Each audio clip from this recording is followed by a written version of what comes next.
를 합니다. 그러면서 그 중간의 이야기 가운데에서 자신이 하나님의 아들인 것을 전반부에는 끊임없이 이야기를 했는데 드디어 어떤 이야기를 하냐면 내가 이제 십자가에 달려 죽을 것이다. 그리고 3일 만에 부활할 것이다. 라고 하는 것을 이야기합니다. 많은 사람들은 그리스도, 메시아, 자신들의 삶을 해방하고 이스라엘 조국을 해방할 그런 메시아를 기다리는 그런 그리스도로 예수를 믿고 싶었지만 예수는 자신을 뭐라고 소개하냐면 나는 인자다. 나는 그냥 사람의 아들이다. 나는 사람을 위해 왔다.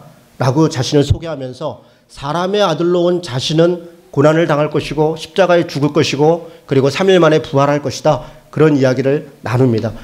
바로 그런 인자를 따르는 자, 그들이 바로 제자이다. 제자는 어떻게 살아야 되는가에 대해서 이야기하는 것이 8장에서 10장까지의 이야기들입니다. 그런 이야기들을 우리가 하나씩 살펴보았습니다. 오늘도 마찬가지입니다. 오늘도 10장 13절에서 52절까지 이야기를 통해서 예수님께서 십자가를 지시기 위해서 그 걸음을 가시면서 자신을 따르고 있는 제자들에게 너희들이 나를 따라올 때 같이 가야 될 그 제자의 삶이 무엇인가에 대해서 오늘도 설명을 하고 있습니다. 이 13절부터 보면 크게 보면 네 가지의 이야기가 나옵니다. 13절부터 16절까지는 어린아이에 대한 이야기가 나옵니다. 예수께서 어린아이를 마다치 않으시고 그를 안아주시고 그들에게 품어주시고 하는 이야기가 있습니다. 17절부터 31절까지는 오늘 우리가 읽었던 본문입니다. 부자 청년에 대한 이야기가 나옵니다. 부자입니다. 젊습니다. 그리고 관원입니다. 이 땅에서 모든 걸 다 이룬 그런 청년이, 그런 부자인 사람이 예수님께 와서 영생을 얻기 위해 구합니다. 그리고 예수께서 영생을 얻는 법이 무엇인가에 대해서 대화를 나누십니다. 그리고 32절부터 이어지는 이야기는 45절까지 제자들의 어떤 반응들이 나옵니다. 그리고 46절부터 소경인 바디메오가 예수님께 간절히 구해서 눈이 뜨는 그런 장면이 나옵니다. 오늘 이 네 가지 이야기는 다 각각의 이야기로서 의미가 있지만 또 각각의 이야기로서 서론도 있고 본론도 있고 거기서 이야기하려고 하는 메시지도 있습니다. 그러나 이 네 가지는 전부 다 합쳐서 한 가지의 주제를 향해서 이야기를 하고 있습니다. 예수님을 따라가는 제자는 어떻게 살아야 되는가? 예수를 따르는 제자라는 자는 어떤 사람인가? 라고 하는 것을 이야기하는 것입니다. 먼저는 우리 13절부터 16절까지 이야기를 잠깐 보겠습니다. 예수님 앞에 사람들이 예수께 13절입니다.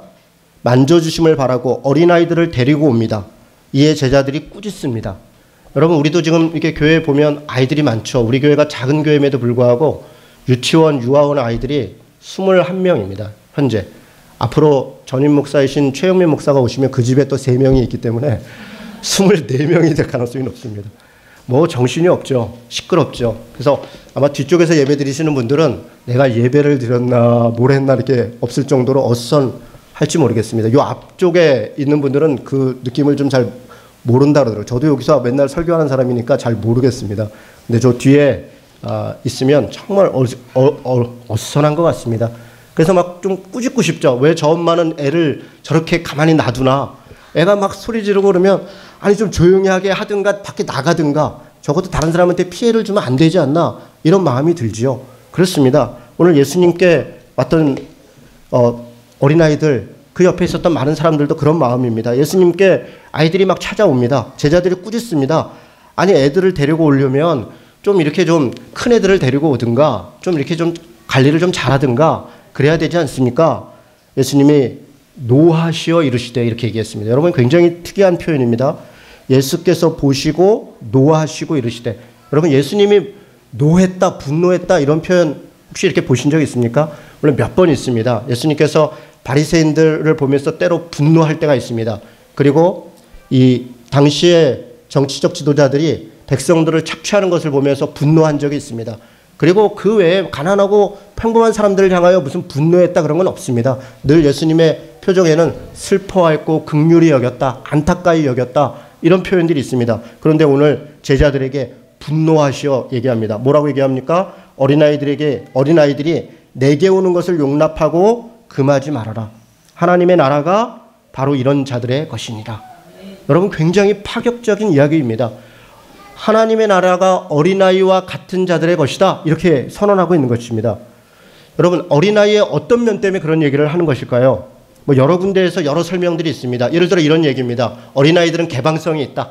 언제나 가르쳐주면 가르쳐주는 대로 순수하기 때문에, 잘 배우기 때문에 자기의 지식과 자기의 돈과 어떤 것들을 가득 찬 사람들은 아무리 가르쳐도 달라지지 않기 때문에 그들은 하나님 나라에 들어갈 수 없다. 그래서 어린아이들의 이 가지고 있는 개방성을 가져야 된다.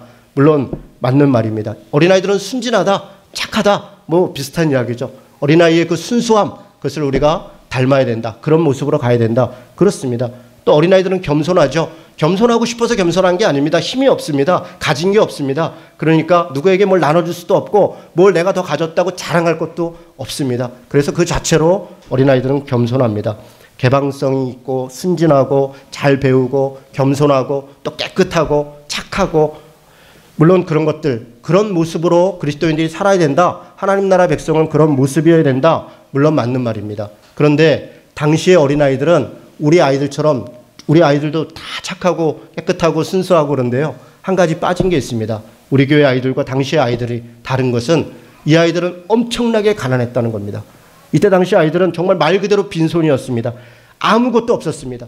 먹을 것도 없었고 누가 그 아이들을 돌봐주기 위해서 누굴 이렇게 할 수 있는 상황도 되지 않았습니다. 그야말로 빈손 들고 나올 수밖에 없는 그런 아이들이 당시의 아이들입니다. 애통하는 사람, 억울한 사람, 약한 사람, 보잘것없는 사람, 그런 사람들이 가장 대표되는 사람이 누구냐면 바로 어린아이들.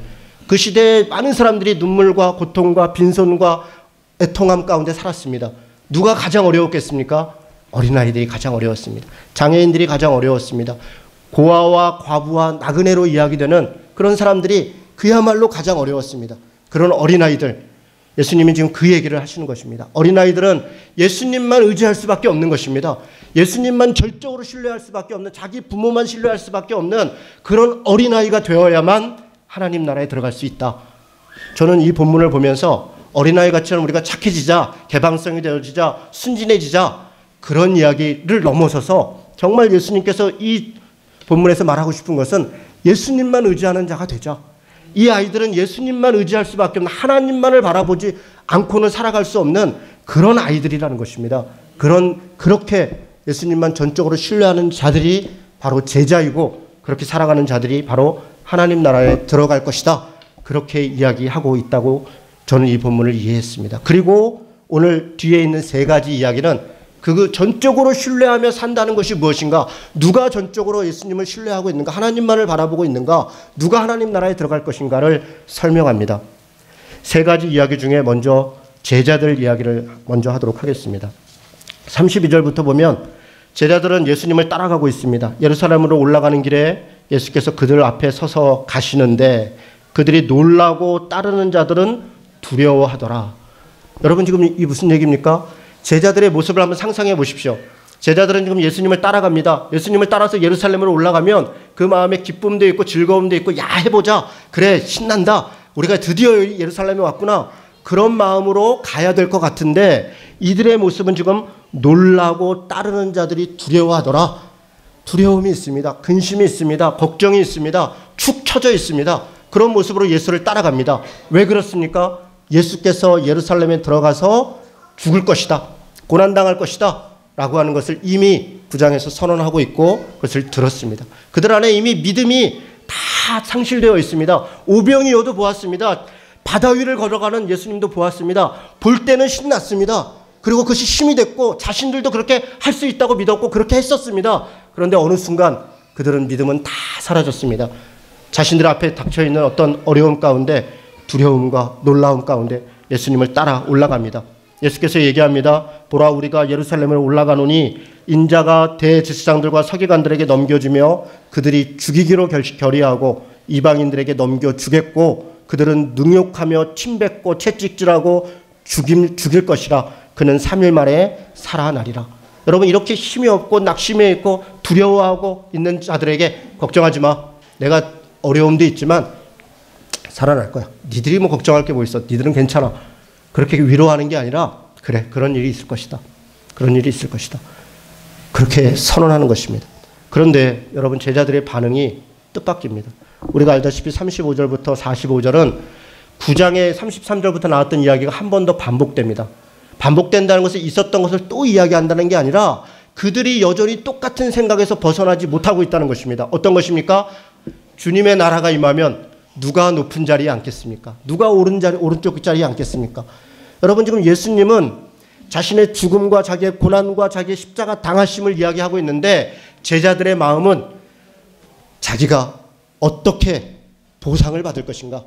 내가 하나님 나라가 임하면 무슨 일이 될 것인가? 그것 때문에 서로 다투고 있더라 이야기하고 있습니다. 여러분, 제자들은 예수님이 누구신지를 전혀 모를 뿐 아니라 예수께서 말씀하시는 것을 전혀 이해하지 않고 이해하려고 하지도 않고 있습니다. 거기에 대해서 예수님이 다시 얘기합니다. 44절에 보니까 너희 중에 누구든지 으뜸이 되고자 하는 자는 모든 사람이 종이 되어야 하리라. 종이 되어야 하리라. 여러분, 이것은 너희들이 종이 되면 너희가 으뜸이 될 거야, 그렇게 이야기하는 게 아닙니다. 그냥 종이 되라는 것입니다. 종이 되면, 으뜸이 되려고 하는 자들은 으뜸이 되려 하지 말고 그냥 종이 되라는 것입니다. 여러분, 이 말이 여러분 어떻게 들리십니까? 섬기면 리더가 될 거야. 종이 되면 으뜸이 될 거야. 그래서 우리는 목표를 리더가 되고 으뜸이 되는 것 목표 삼아서, 그래, 내가 지금 참으면, 지금 섬기면 더럽지만, 뭐 불편하지만, 어렵지만 그냥 내가 참으면 나중에 잘 될 거야. 그렇게 이 말씀을 받아들이고 있습니까? 그렇게 말씀하시는 것이 아닙니다. 어린아이가 되면, 어린아이가 돼야 하나님 나라에 들어갈 수 있느니라. 그냥 종이 돼야 된다. 그냥 섬기는 자가 돼야 된다. 그렇게 이야기하고 있는 것입니다. 여러분, 다시 17절로 와보겠습니다. 이제 두 가지 이야기가 비교가 됩니다. 첫 번째 이야기는 이런 얘기입니다. 예수께서 길에 나가실 때 한 사람이 달려옵니다. 그리고 꿇어 앉아서 물어봅니다. 선생님, 내가 무엇을 해야 영생을 얻겠습니까? 여러분, 이 사람의 태도는 정말 놀랍습니다. 왜냐하면 이 사람은 부자이고 청년이고 관원입니다. 당시에 누군가 앞에서 무릎을 꿇어야 될 사람이 아닙니다. 이 사람이 도대체 누구 앞에 무릎을 꿇겠습니까? 자신이 자기 스스로에 있는 지위와 자기 지혜와 자기의 삶의 모습으로 볼 때 충분한 거 아닙니까? 누구에게 무릎을 꿇습니까? 그냥 물어보면 되는 거 아닙니까? 예수님, 어떻게 영생을 얻습니까? 근데 이 사람 마음 안에 지금 간절함이 있습니다. 달려옵니다. 달려와서 예수님 앞에 무릎을 꿇습니다. 예수님, 제가 어떻게 하여야 영생을 얻습니까? 여러분, 사실 우리에게 이 마음이 다 있습니다. 이 사람만 그런 게 아닙니다. 여러분, 40절에 보니까 맹인 바디메오가 있는데, 이 소경 바디메오도요, 예수님이 지나간다는 얘기를 듣고서 소리를 지릅니다. 예수님, 나사렛 예수님, 소리를 지릅니다. 사람들이 얘기합니다. 아이, 좀 조용히. 예수님 다 알아들어요. 그래서 또 소리를, 조용하라고 얘기하니까 더욱 소리 질러 외칩니다. 그리고 자리를 박차고 일어납니다. 예수님께서 못 알아본 것 같으니까 겉옷을 벗고서 예수님, 저 여기 있어요, 이야기를 합니다. 여러분, 소경 바디메오의 모습이 더 천해 보입니까? 여기 젊은 관원의 모습이 더 훌륭해 보입니까? 아니요, 똑같은 행동을 하는 겁니다. 지금 달려와서 예수님 앞에 무릎을 꿇고 뭔가 간절하게, 내가 정말 죽게 됐습니다, 내가 어떻게 살아야 됩니까? 그것을 지금 물어보고 있습니다. 그런데 여러분, 예수님이 이 사람한테 얘기합니다. 다시 18절로 와보겠습니다. 예수께서 이르시되 내가 어찌하여 날 선하게 하느냐, 선하다고 하느냐? 하나님 한 분 외에는 선하지 않지 않느냐? 내가 계명을 다 지켜야 된다. 여러분, 이 말도 사실은 하나님의 말씀을 지켜야 된다, 하나님의 율법을 지켜야 된다. 그렇습니다. 하나님의 율법은 우리에게 우리를 옥죄기 위해서 주신 것이 아니라 우리를 구원하기 위해서, 사람답게 살기 위해서 주셨던 것입니다. 그것을 행하는 것이 곧 구원받는 것이다 이야기합니다. 여러분, 그랬더니 이 관원이요, 자신 있게 얘기합니다. 그러라면 제가 어렸을 때부터 말씀을 배웠고요, 가난한 사람도 도왔고요, 하나님만 의지했고요, 도둑질도 하지 않았고요, 거짓 증언하지 않았고요, 남의 것 빼앗지도 않았습니다 이야기합니다. 여러분, 괜찮은 사람입니다. 나쁜 사람이 아닙니다. 우리 중에 이 사람보다 더 낫다, 우리 중에 이 사람보다 더 믿음이 있다, 더 믿음 가운데 말씀을 가르침대로 따르려고 애쓴다 할 수 있는 사람이 몇 명이나 있겠습니까? 이렇게 했다는 겁니다. 그런데 예수님이 그를 보고 얘기합니다. 21절입니다. 예수께서 그를 보시고 사랑하사 이르시되. 여러분, 저는 이 본문도 참 귀한 말씀이라고 봅니다. 아까 어린아이를 꾸짖던 제자들에 대해서 예수님이 분노하지 않습니까? 정말 그 어린아이들이 얼마나 귀한데 그들을 막 함부로 대하는 것에 대해서 분노하는 것, 예수님의 그런 감정이 드러나는데 여기도 마찬가지입니다. 여러분, 예수님께서 이후에 우리가 잘 알다시피 굉장히 어려운 이야기를 했습니다. 네 거 다 팔아서 가난한 사람 도와라. 지금 네가 이거 한 거, 오, 잘했다. 그런데 네 거 다 팔아 가난한 사람 돕지 않으면 하나님 나라 들어갈 수 없다. 이런 정말 우리가 들어도 말도 안 되는 그런 이야기를 했습니다. 화가 나서 그렇게 얘기한 겁니까? 정말 이 사람이 잘못됐기 때문에, 믿음이 없기 때문에 당신 정말 완전히 엉망이군요. 그러니까 내가 뭔가 한 수 가르쳐야겠다. 그런 마음에서 이야기한 게 아니라는 겁니다. 지금 여기 뭐라고 얘기합니까? 사랑해서 얘기했다는 겁니다. 예수님이 그를 인정하고 있습니다. 그래, 당신 좋은 사람이야. 믿음의 사람이야. 그리고 그렇게 살아왔어. 알고 있다는 겁니다. 그를 사랑합니다. 사랑하는 마음이기 때문에 어떻게 하나님 나라에 들어갈지를 다시 알려주는 겁니다. 여러분, 이 말은 예수님께서 그냥 해보는 말이 아닙니다. 그를 정말 사랑하는 마음이기 때문에 하나님 나라 들어가기를 바라는 마음에서 간절한 마음으로 하는 겁니다. 사랑하는 마음으로 얘기합니다. 뭐라고 얘기합니까? 다 팔아 가난한 사람에게 줘라. 여러분, 이 말이 여러분 어떻게 들리십니까? 해도 너무한다. 여러분, 우리 그렇게 들리죠? 이 사람도 마찬가지입니다. 근심하며 돌아갔습니다. 우리 중에 예수께서 우리에게 너희들 가진 것을 다 팔아 부재해야 된다. 그렇지 않으면 하나님 나라 들어갈 수 없다. 이 말을 듣고 근심하지 않을 사람이 누가 있습니까? 돌아가지 않을 사람이 누가 있겠습니까? 다 근심하며 돌아갔습니다. 어찌 보면 당연합니다. 그런데 예수님께서 이 어찌 보면 당연한 것에 뭘 요구하고 있는 것입니까? 뭘 요구하고 있는 것입니까? 정말 다 팔아서 가난한 사람 도와야, 그렇게 행해야 하나님 나라 들어갈 수 있다. 그렇게 얘기하고 싶으신 겁니까? 아니요, 그렇지 않습니다. 예수님이 말씀하고 싶은 것은 하나님만 의지하고 있느냐? 하나님만 신뢰하고 있느냐? 하나님만 의뢰하고 있느냐? 정말 믿음이 있느냐? 그걸 묻는 것입니다. 그걸 묻는 것이에요. 너에게 정말 믿음이 있느냐? 내가 거짓 증거하지 않았습니다. 빼앗지 않았습니다. 누구 거 행하지 않았습니다. 나 괜찮은 사람입니다. 나 괜찮은 집사입니다. 나가면 괜찮은 목사라 그럽니다. 괜찮은 장로라 그럽니다. 좋다. 그러나 정말 하나님만 의지하고 있느냐? 하나님만 신뢰하고 있느냐? 그걸 묻는 거예요.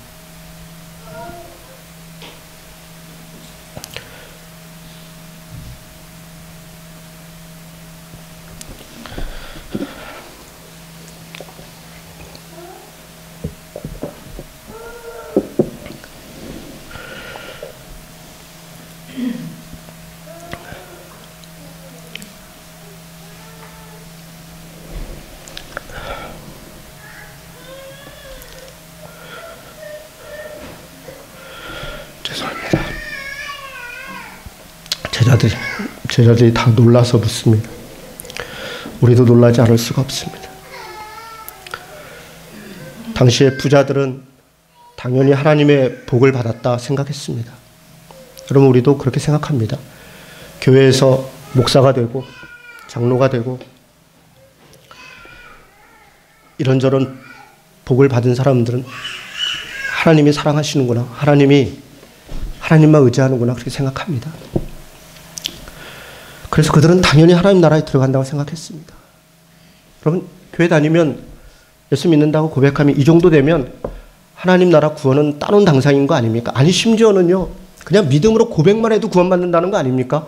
그냥 고백해. 당신이 믿음이 없어도 그냥 고백하면 그냥 하나님이 알아서 당신을 다 구원해줘. 당신 어떻게 살아도 상관없어.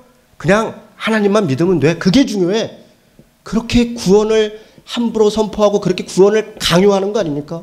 그런 시대에 우리가 살고 있는데 이 사람은 정말 이런 사람이 구원 못 받는다는 게 말이 됩니까? 그런데 구원받기가 어렵다는 겁니다. 심히 어렵다는 겁니다. 당시 제자들이 놀라지 않을 수가 없습니다. 오히려 그들 눈에는 어린아이들, 가난한 자, 궁핍한 자, 그 지질이 궁상인 사람들은 하나님의 사랑을 못 받은 사람들입니다. 그들은 구원받을 수 없는 사람들이에요. 이 사람이야말로 구원받을 사람인데 그가 구원 못 받았다고 하니 다른 사람들은 그럼 나 같은 사람은 어떻게, 나 같은 사람은 어찌 구원을 받았겠는가? 그렇게 낙담하는 것입니다. 그런데 예수님이 이렇게 얘기합니다. 27절입니다. 우리 다 같이 한번 읽어보겠습니다. 예수께서 그들을 보시며 이르시되 사람으로는 할 수 없으되 하나님으로는 그렇게 아니하니 하나님으로서는 다 하실 수 있느니라. 아멘. 이 얘기를 하고 싶으신 겁니다. 하나님이 할 수 있다. 어떻게 하라는 겁니까? 하나님만 의지하라는 것입니다. 하나님만 전적으로 신뢰해라. 하나님만 의뢰해라. 그것이 믿음이다라고 얘기를 하는 것입니다. 부자냐, 가난하냐, 권력이 있느냐, 권력이 없느냐, 지식이 있느냐, 지식이 없느냐, 그런 건 중요하지 않다는 것입니다. 중요하지 않다는 겁니다. 이 본문을 보고 부자로 살아가면 안 돼, 가난하게 살아야 돼. 이 본문을 보고 그렇게 해석하는 것은 또 어리석은 것입니다. 하나님이 하실 수 있다는 겁니다. 하나님께 전적으로 신뢰하고 있느냐? 그걸 물어보는 겁니다. 이 젊은 청년은요, 이 부자인 청년은 자신의 믿음이 드러나고 말았습니다. 다른 사람들이 볼 때는 혹은 자신조차도 자신이 믿음이 있다고 생각했습니다. 이 정도면 괜찮다고 생각했습니다. 그런데 딱 직면해 본 겁니다. 정말 믿음의 순간에, 선택의 순간에 직면해 본 것입니다. 그러니까 믿음이 없는 걸 알게 된 거예요. 믿음이 없구나. 여러분, 우리 농담처럼 이런 얘기합니다. 여자는 시집 가봐야 알고 남자는 군대 가봐야 안다. 이런 얘기합니다. 믿음이 있는지 없는지를. 그 무슨 얘기입니까? 뭐 시집살이 군대 생활 이게 어려워서 그렇겠죠. 어려운데 왜 그게 증명이 된다는, 어려워야 자기가 믿음이 있는지 없는지를 알 수 있는 것입니다. 왜 아브라함에게 이삭을 바치라고 합니까? 믿음이 있다고 생각하는 겁니다. 아브라함이 네 자식 이삭을 바쳐라 얘기를 하는 겁니다. 그 딱 직면해 보니까 아브라함이 3일 길을 걸어가면서 내둥내 고민하는 겁니다. 왜 고민이 안 되겠습니까? 그러면서 자기 스스로의 바닥까지 자기를 들어다, 내가 하나님만 의지하고 갈 바를 알지 못하고 내가 그 가나안 땅을 떠나서 가나안으로 왔는데 내가 믿음이 있다고 생각했는데 자식 이삭을 바치라는 세례에 가면서 바칠까 말까 바칠까, 정말 이거밖에 없나? 이 방법밖에 없나? 하나님이 이럴 수가 있나? 그런 마음이 끊임없이 올라오는 겁니다. 이 부자 청년이 자기도 믿음이 있다고 생각했고 주위에 있는 사람들도 그렇다고 생각했는데 정작 시험 순간에, 선택의 순간에 딱 오니까 믿음 없는 게 바닥까지 드러나 버리는 겁니다. 바닥까지. 그리고 근심하며 돌아가는 것입니다. 여러분, 하나님만 전적으로 신뢰하라는 것입니다. 그래야 하나님 나라에 들어갈 수 있다. 어린아이같이 되지 아니하면 하나님 나라에 들어갈 수 없느니라. 여러분, 이 말씀을 비유로 듣지 마십시오. 이건 비유가 아닙니다. 그대로 말씀하시는 겁니다. 하나님 어린아이 같아야 된다라고 얘기하는 것은 사실이고 뒤에 이 부자 청년을 얘기한 것이 이게 비유입니다. 그런데 없는 얘기를 하는 것이 아니라 진짜 있는 얘기를 하는 것입니다. 그러면 어떻게 해야 되는가? 소경 바디메오의 이야기로 가보겠습니다. 46절에 보니까요. 여러분, 참 이 성경의 이 드라마틱함이 우리에게 깨닫게 하고 싶은 게 있습니다. 이 부자이고 청년이고 관원이고 이런 사람, 이렇게 또 반듯하고, 그런데 오늘 또 등장하는 사람 누굽니까? 소경 바디메오. 여러분, 소경 바디메오, 우리야 지금 장애우들에 대한 뭐 존중도 있고 같이 삶도 살고 아직도 멀었지만 그렇게 있지만 이때 당시에 장애를 가지고 있는 사람들은 저주를 받은 사람들입니다. 그래서 같이 살 수가 없어요. 예루살렘에서는 쫓겨나고 그들끼리 따로 살아야 되는 그런 천한 사람들 중에 천한 사람인 거예요. 빌어먹지 않으면 살아나갈 수가 없는 그런 사람. 부자 관원하고 무슨 비교나 됩니까? 이 사람이 무슨 믿음이 있습니까? 객관적으로 믿음이 있다고 증명할 만한 뭐가 있습니까? 무슨 11조를 합니까? 주일 예배를 드립니까? 무슨 집사 직분이 있습니까? 아니 뭐 그걸 떠나서 그냥 인간으로서 뭐 기본적인 뭐라도 할 수 있는 게 뭐가 있습니까? 아무것도 없는 사람이에요.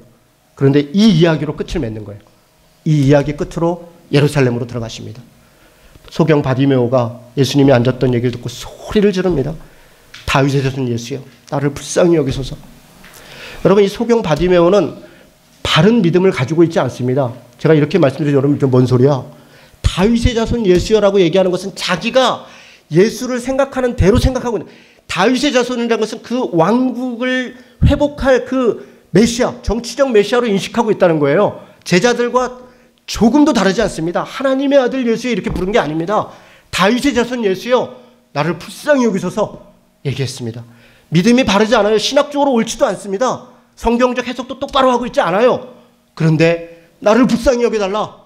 그렇게 예수님께 매달립니다. 많은 사람이 꾸짖습니다. 잠잠하라. 그가 더욱 소리질러, 크게 소리질러 외칩니다. 다윗의 자손 예수여, 나를 불쌍히 여기소서. 예수께서 머물러 서서 그를 부르십니다. 맹인이 겉옷을 내버리고 뛰어 일어나서 예수께 나아옵니다. 예수께서 말씀하십니다. 내가 무엇을 하기를 원하느냐? 내게 무엇하여 주기를 원하느냐? 소경이 뭐라고 대답합니까? 선생님이여, 보기를 원합니다. 예수님이 말씀하십니다. 가라, 내 믿음이 너를 구원하였느니라. 내 믿음이 너를 구원하였느니라.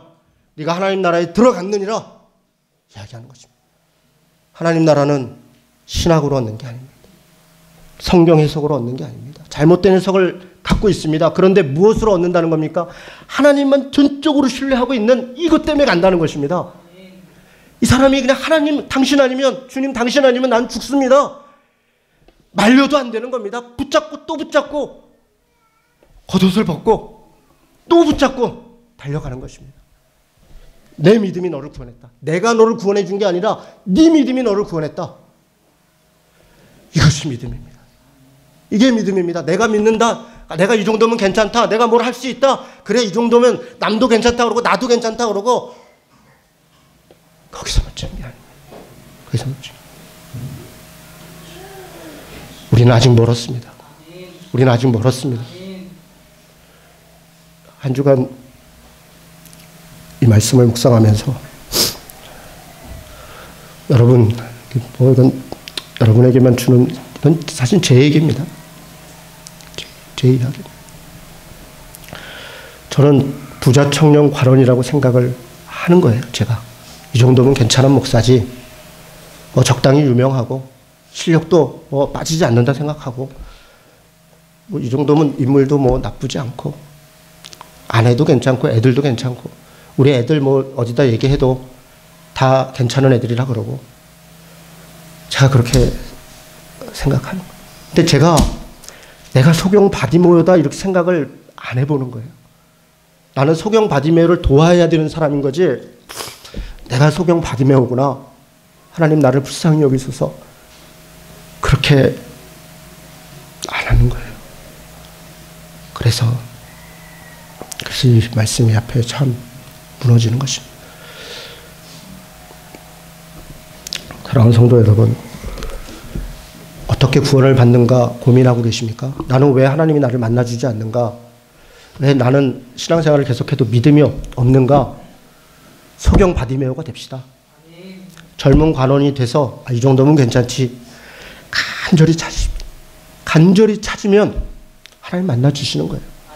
성경 공부 다 하고 뭔가 다 알고 그런 다음에 내가 잘 깨달아서 그래, 하나님 이런 분이구나 저런 분이구나 그렇게 알아가는 것이 아니라, 간절히 찾으면, 전적으로 신뢰하면 하나님이 구원을 주시는 것입니다. 사랑하는 성도 여러분, 삶의 자리에 이런저런 어려움이 있습니까? 소경 바디메오가 자기 눈 못 뜬 것 때문에 지금 삶이 너무 고단한 거 아닙니까? 간절히 구하는 거. 뭘 얻기를 원하느냐?